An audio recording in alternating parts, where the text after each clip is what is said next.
Oke, selamat pagi guys. Pagi ini saya berada di rumpun bambu. Nah, di kebun saya ini nampak banyak. Ini ada satu pokok bambu nih, pohon bambu nih. Ini nampak dikukuh.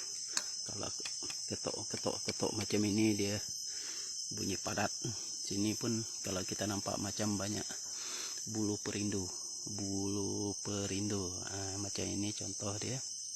Tapi yang memberi reaksi yang paling pantas yang ini. Kalau tonton nampak yang ini, tengok kalau saya letak tangan saya sini, dia akan melawan. Nampak kan, dia memberi reaksi, nampak. Dia memberi reaksi, nampak. Dia tidak dekat-dekat dengan tangan, nampak kan. Kalau saya buat macam ni, nampak.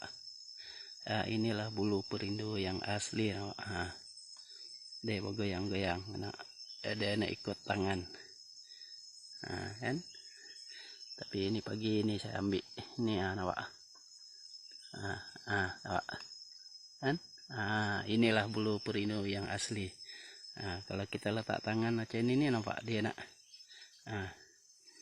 Inilah dia, nampak tonton. Oke. Kalau kita nampak, kalau kita dekat tangan nak, nampak. Ini dia memberi reaksi, nampak, terhadap tangan saya.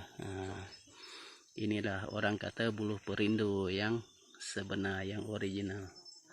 Oke, nampak dia sentiasa nak bergerak, nampak kan. Nampak.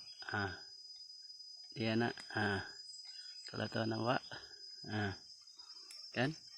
Itulah dia bulu perindu. Di kebun saya ini memang banyak, dekat rumpun bambu nih.